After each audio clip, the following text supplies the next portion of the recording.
Hello dear students. तो जैसा कि आज हम बात करने वाले हैं क्लास 10th का फिजिक्स, जिसको हम हिंदी में भौतिकी विज्ञान कहते हैं।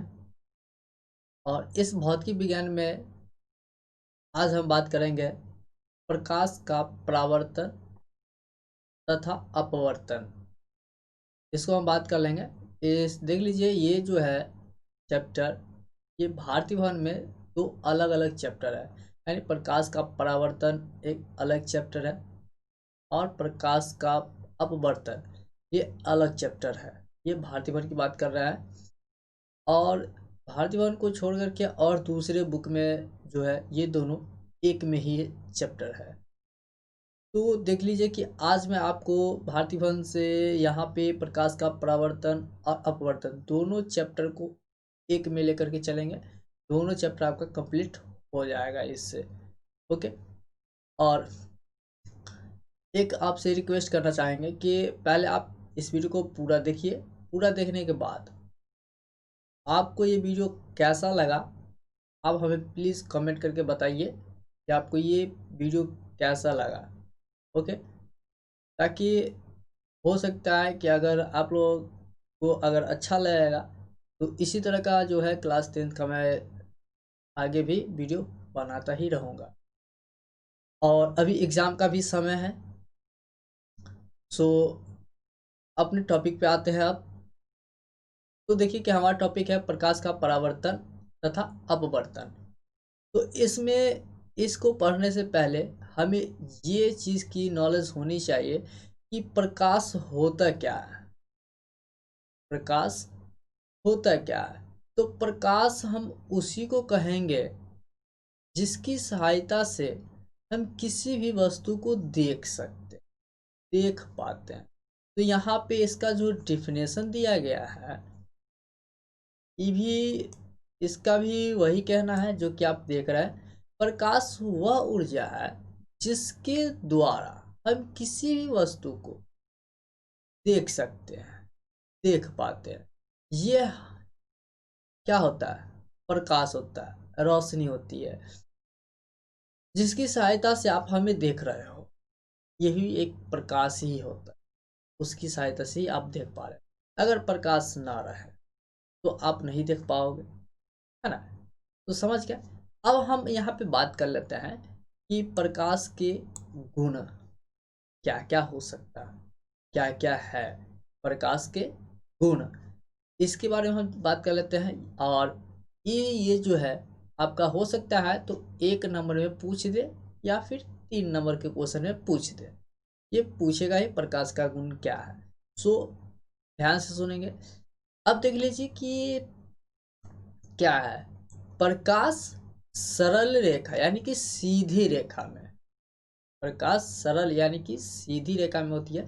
तो सीधी रेखाओं में गमन करती है। यानी कि प्रकाश जो भी होता है वो जब कहीं से भी आएगी वो सीधी रेखा में ही आती है। जैसे एग्जांपल मान लिया जाए कि हमारे इधर अभी लाइट आ रही है, ये एकदम सीधी रेखा में आ रही है। ओके। जिसके कारण से आप देख पा रहे हो या फिर हम ही किसी भी चीज़ को देख पा रहे हैं।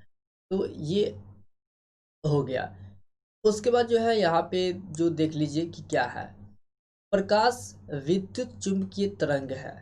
मतलब कि प्रकाश जो है विद्युत की तरह जो है एक चुंबकीय तरंग है। इसलिए इसे संचरण के लिए माध्यम की आवश्यकता नहीं पड़ती।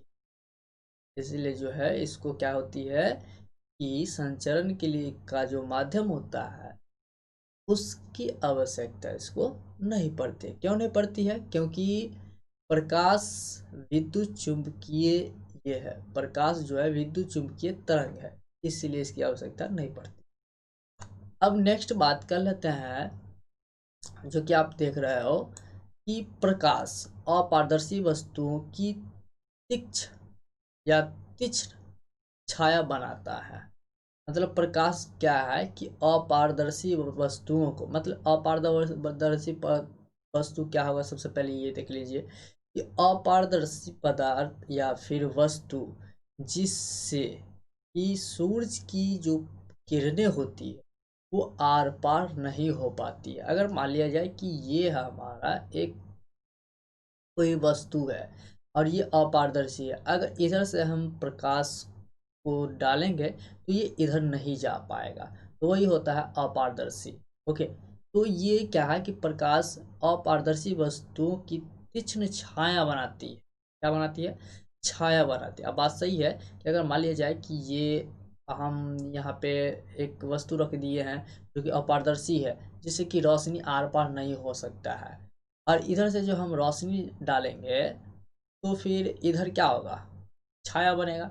जैसे एग्जाम्पल के तौर पे कि हम कहीं जा रहे होते हैं, तो पीछे से जब सूरज की किरणें आती है तो हमारा छाया, हमारे शरीर के छाया क्या बनते हैं? आगे बनता है। तो इस तरीके से जो है ये अपारदर्शी वस्तुओं का जो है छाया बनाता है कौन? ये प्रकाश। अब आगे की बात कर लें तो यहाँ पे देख लीजिए कि क्या है कि प्रकाश की चाल निर्वात में सबसे अधिक है।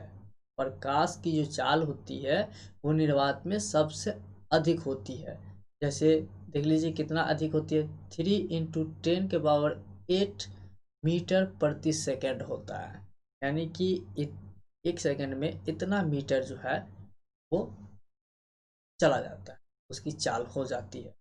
ओके, अब हम बात कर लेते हैं कि प्रकाश का परावर्तन। क्या? प्रकाश का परावर्तन बात कर लेते हैं कि देखिए क्या है। उच्च कोटि की पॉलिश किया हुआ पृष्ठ, यानी कि कहा जाता है कि प्रकाश का जो परावर्तन होगा वो उसी पे होगा जो उच्च क्वालिटी या उच्च कोटि की जो पॉलिश किया हुआ जो भी परत होगी। अगर मान लिया जाए ये कोई परत है, इस पे अगर अच्छी तरीके से पॉलिश किया हुआ है तो ये प्रकाश का परावर्तन इस पे हो जाएगा, है ना।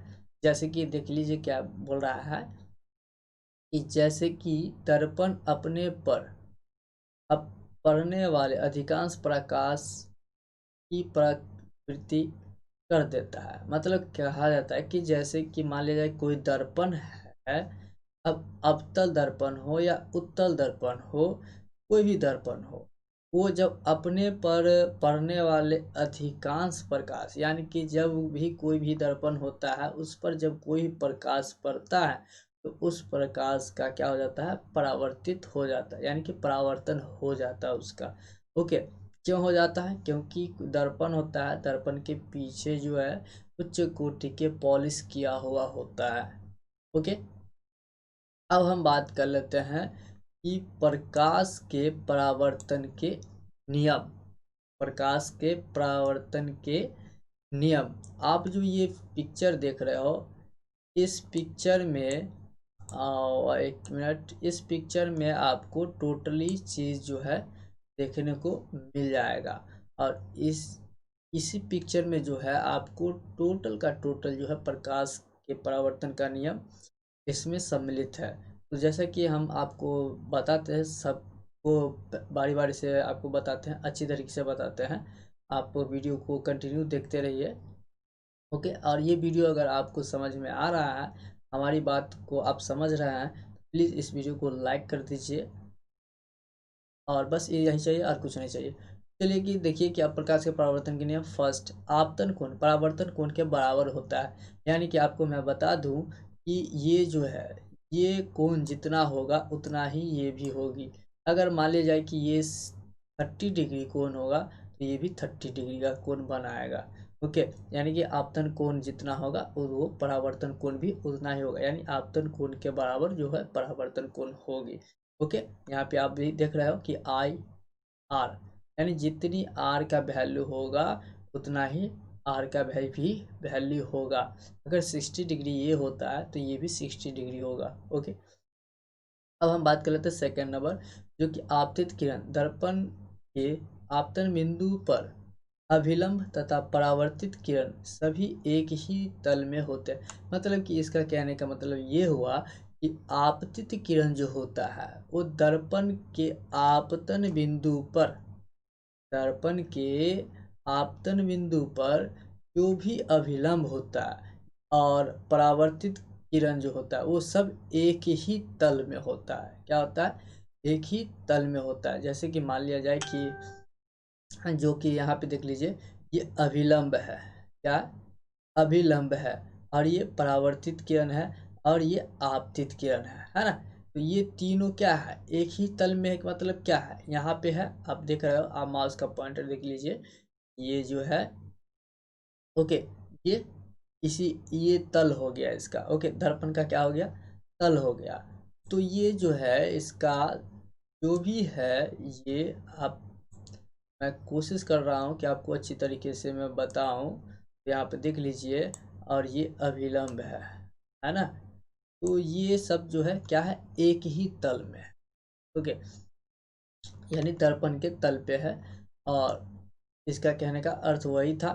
और एक चीज़ आपको मैं ये भी बता दूं कि आपतित किरण क्या होता है, अभिलंब क्या होता है, परावर्तित किरण क्या होता है, आपतन कोण क्या होता है, परावर्तन कोण क्या होता है, ये मैं आपको बता रहा हूँ। तो देखिए, सबसे पहले तो हम आपको मैं बता दूं कि ये जो आपतित किरण है वो क्या होता है, पहले ये देख लीजिए, आपतित किरण हम किसको कहेंगे। तो आपतित किरण मतलब कि किसी भी पदार्थ से, किसी भी वस्तु से आती हुई किरण को हम आपतित किरण कहते हैं। आपतित, आती हुई, समझ में आ रही बात। जैसे कि एग्जाम्पल के तौर पे कि आपको मैं बताऊं कि यहाँ पे कोई सूरज है, ओके, क्या है, सूरज है, और इससे आती हुई किरणें क्या होगी, पराव आपतित किरण होगी, क्या होगी, आपतित किरण होगी। और ये आपतित किरण, ये अगर मान लिया जाए कि ये जो है आपका कोई दर्पण है, ओके, क्या है, कोई दर्पण है, किसी वस्तु से प्रकाश की लाइटें आई, रोशनी आई, यानी कि प्रकाश आई, और ये इस पे पड़ी, तो ये आपतित किरण हुआ, और यहाँ से रिफ्लेक्ट होकर के रिटर्न हो गया, रिफ्लेक्ट होकर के वापस गया, तो ये हो गया, यानी कि ऐसे आया, ऐसे गया, क्या हो गया वो, परावर्तित किरण, यानी आई किरण तो हो गया आपतित किरण, और टकरा करके जो गई वो हो गया परावर्तित किरण। और इसके बीच, यानी ये ऐसे आया, आया, गया, और इसके बीच जो भी बने वो हमारा बनेगा अभिलंब। और जिस दर्पण पे आके ये टकराया वो होगा हमारा आपतन बिंदु, क्या होगा, आपतन बिंदु। और ये जो हमारा क्या है, कोण बन रहा है, ऐसे, ऐसे ही बन रहा है, ये हमारा क्या बन रहा है, कोण बन रहा है। तो कोण जो बनेगा, इस दोनों के बीच कोण कोण बनेगा, तो एक होगा आपतन कोण, यानी कि ये बन जाएगा आपका आती हुई किरण आपतन कोण, जाती हुई यानी परावर्तित किरण को हम परावर्तन कोण कहेंगे, ओके। तो आई थिंक मेरे ख्याल से ये आपको समझ में आ गया होगा अच्छी तरीके से। अगर आ गया तो कमेंट करके बताइए कि समझ में आया या नहीं आया। अब हम बात कर लेते हैं प्रतिबिंब, कि प्रतिबिंब क्या होता है, ओके। इस प्रतिबिंब की बात कर लेते हैं, तो देखिए कि प्रतिबिंब का जो डिफिनेशन है, प्रतिबिंब वहाँ बनता है जिस बिंदु पर कम से कम दो परावर्तित किरणें प्रतिच्छेदित होती है या प्रतिच्छेदित प्रतीत होती है। मतलब कि कहा जाता है कि प्रतिबिंब जो है वही बनेगा जिस बिंदु पर कम से कम दो परावर्तित किरण होगी।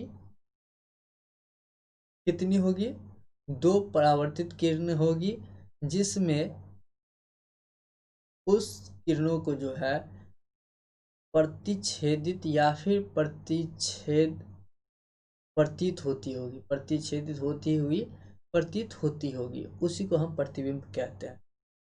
अब हम आगे आते हैं कि यहाँ पे प्रतिबिंब समझो कि दो प्रकार के होते हैं, ओके। प्रतिबिंब दो प्रकार के होते हैं, एक होता है वास्तविक, यहाँ पे आप देख लीजिए, एक होता है वास्तविक और दूसरा होता है आभासी प्रतिबिंब। क्या होता है, आभासी प्रतिबिंब। तो यहाँ पे इस दोनों का जो है डिफरेंट क्या होता है वो देख लीजिए, यानी अंतर इस दोनों के बीच क्या सब है, वो हम आपको बता रहे हैं। तो जैसे कि यहाँ पे देख लीजिए कि दोनों के बीच क्या अंतर है। एक तो वास्तविक प्रतिबिंब है और आभासी प्रतिबिंब है। तो यहाँ पे फर्स्ट नंबर वास्तविक प्रतिबिंब का जो डिफिनेशन है वो आपको मैं दिखा दूँ। देख लीजिए क्या है यह, यानी कि वास्तविक प्रतिबिंब तब बनता है जब प्रकाश की किरणें वास्तव में प्रतिच्छेदित होती है। मतलब कि बोला जाता है कि ये जो वास्तविक प्रतिबिंब है वो तभी बनेगी जब प्रकाश की किरणें क्या होगी, वास्तव में प्रतिच्छेदित होती होगी। ओके, अब इसी की बात अगर हम आभासी में कर लें तो क्या होगा, यह तब बनेगा जब प्रकाश की किरणें प्रतिच्छेदित होती प्रतीत होती है। यानी इसमें हो रहा था प्रतिच्छेदित होती है और इसमें प्रतिच्छेदित होती प्रतीत होता तभी होगा। ओके, अब इसकी जो है अगला हम बात कर लें वास्तविक प्रतिबिंब का जो सेकंड नंबर जो है पॉइंट है वो इसे पर्दे पर हम प्राप्त कर सकते हैं। मतलब कि जो वास्तविक प्रतिबिंब होता है उसको हम पर्दे पर देख सकते हैं, लेकिन आभासी प्रतिबिंब को हम पर्दे पर नहीं देख सकते। ओके, वास्तविक प्रतिबिंब को पर्दे पर हम देख सकते हैं लेकिन आभासी प्रतिबिंब को जो है पर्दे पर नहीं देख सकते। अब हम नेक्स्ट की बात कर लें कि थर्ड नंबर की बात कर लें तो आप जैसा कि थर्ड नंबर देख रहे हो कि वास्तविक प्रतिबिंब जो है उल्टा बनता है। वास्तविक क्या होता है, उल्टा बनता है, लेकिन आभासी प्रतिबिंब जो है वो सीधा बनता है। ओके, वास्तविक प्रतिबिंब उल्टा बनेगा, आभासी प्रतिबिंब सीधा बनेगा। ये आपको समझ में आ गया। अब यहाँ पर देख लीजिए समतल दर्पण द्वारा बना प्रतिबिंब, समतल दर्पण के द्वारा जो प्रतिबिंब बना वो यहाँ पे दिया गया है टोटली, ये टोटली। ओके, यहाँ पर देख लीजिए ये हमारा समतल दर्पण है। ओके, और ये हमारा पिक्चर है समतल दर्पण का, जैसा कि आप देख रहे हो डिस्प्ले की पे अच्छी तरीके से। तो ये समतल दर्पण हो गया। ओके, और यहाँ पे कुछ पॉइंट दिया गया है जो कि आभासी एवं सीधा होता है।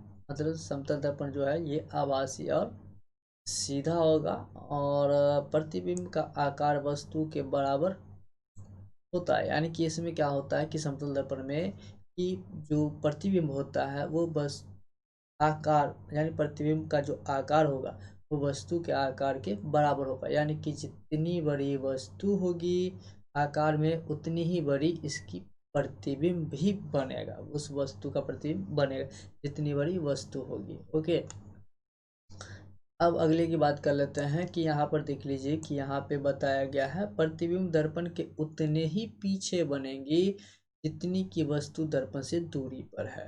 यानी कि बोला जा रहा है कि अगर मान लिया जाए कि ये कोई वस्तु है। ओके, ये कोई वस्तु है, इधर से प्रकाश डाला, इधर प्रतिबिंब बनेगा, तो ये जो है इस वस्तु का प्रतिबिंब उतना ही पीछे बनेगा जितनी ये प्रकाश से दूर है ये वस्तु। ओके, तो जितनी, यानी कि दर्पण से जितनी दूर होगी उतनी ही पीछे इसका प्रतिबिंब बनता जाएगा। उसके बाद जो है प्रतिबिंब पार्श्व परावर्तित होता है। यानी कि जो भी प्रतिबिंब होता है बनता है वो पार्श्व क्या होता है, परावर्तित होता है। क्या होता है, परावर्तित होता है। ओके, तो अब हम यहाँ पे आगे बात कर लेते हैं कि जैसा कि आप देख लीजिए पार्श्व परिवर्तन क्या होता है उसके बारे में बात कर लेते हैं। जैसे अब ये बताया गया है प्रतिबिंब पार्श्व परिवर्तित होता है, तो इसका क्या मतलब होता है वो हम जान लेते हैं कि इसमें वस्तु का दायां भाग बायां प्रतीत होता है। यानी कि इसमें बोला जाता है कि जो इस पार्श्व परिवर्तन में क्या होता है कि जो हमारा दायां वाला भाग होता है वो बायां दिखता है, बायां वाला भाग जो होता है वो दायां दिखता है। ओके, और बायां भाग दायां दिखता है, ये आपको बताया गया। तो यानी कि एग्जाम्पल आपको मैं बता दूं, आप वैसा करेंगे तो आपको पता चल जाएगा। अगर नहीं आपको पता चल रहा है तो देख लीजिए कि आपको करना क्या है। आपको अपने मोबाइल का फ्रंट कैमरा खोलना है। क्या करना है, आपको अपने फ़ोन का जो है फ्रंट कैमरा खोलना है, यानी कि आगे वाला कैमरा जो है खोलना है। और खोलने के बाद जो है आप देखेंगे कि उसमें आप जो है अपना फेस देखिए, फेस नहीं देखना है, अपने हैंड को रखना है। ओके, अपने हैंड का एक्टिविटी देखना है उसमें। अगर आप क्या करोगे, दाएं आप हाथ उठाओगे तो ऐसा लगेगा कि जैसे कि मेरा बायां हाथ उठ रहा है। ओके, और अगर बायां हाथ उठा रहे हो तो कैमरे में ऐसा लगेगा जैसे कि मेरा दायां हाथ। ओके, तो ये इस तरह से बनता है, ये पार्श्व परिवर्तन होता है हमारे फ़ोन के अगले कैमरे में।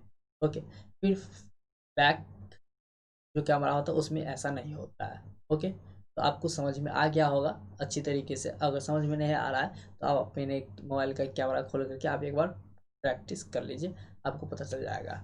उसके बाद जो है हम बात करते हैं गोलीय दर्पण। क्या, गोलीय दर्पण। गोलीय दर्पण हम बात कर लेते हैं कि गोलीय दर्पण में क्या होता है। तो देख लीजिए कि गोलीय दर्पण का परावर्तक तल अंदर की ओर या बाहर की ओर वक्रित होता है। यानी कि बोला जाता है कि जो भी गोलीय दर्पण का जो परावर्तक तल होता है वो अंदर की ओर होता है और बाहर की ओर से जो है वक्रित होता है। और गोलीय दर्पण जिसका परावर्तक पृष्ठ अंदर की ओर होता है वो, यानी कि इसका दूसरे अगर कहा जाए तो गोलीय गोले के केंद्र की ओर वक्रित है, वह अवतल दर्पण कहलाता है। मतलब कि जो भी, यानी कि यहाँ पे देख लीजिए, ये आपका एक फिगर दिया गया है, इसको हम देख लेते हैं। ओके,